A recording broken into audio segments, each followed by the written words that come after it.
Here are 3 things I wish I knew when I started shooting underwater. What I realized after shooting underwater for a while is that the most important skill had nothing to do with photography or videography. The most important thing when I was shooting underwater were actually my swimming skills. Knowing how to duck dive, how to hold my breath for a long time, how to become comfortable with my buoyancy, basically how to be safe when diving. I started my underwater photography journey by shooting surfers. I wasn't actually free diving. It was more like advanced snorkeling. I was lucky enough that swimming was one of my majors when I studied physical education at uni. At that time, I even had my lifeguard certification. So I was comfortable in the water, and the only thing I had to focus on was my GoPro. Now, the great thing about action cameras is that they're actually really easy to use. I didn't have to overthink the shooting process. One button, click, shoot.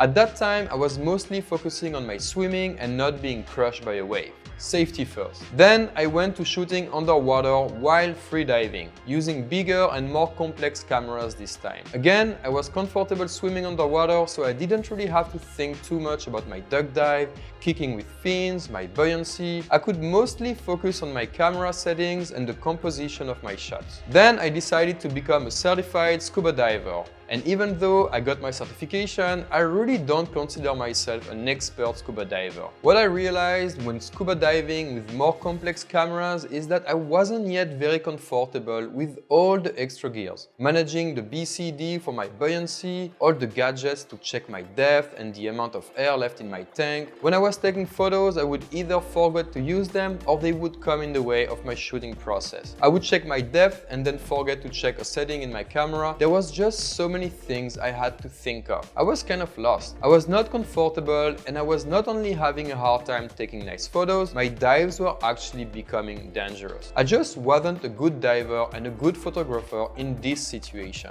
That's when I realized I needed to become a good scuba diver first, before being able to become a good scuba diver photographer. And this principle works with taking photos when snorkeling, surfing, freediving, or scuba diving. Using a camera underwater can be complex. There are just so many things to think of if you're not familiar with these things. So one tip I could share if you want to start, go step by step. Learn to swim or dive to be good at that first. Then use action cameras before using a more complex mirrorless. The process will be easier, safer, more fun, and you will get better content.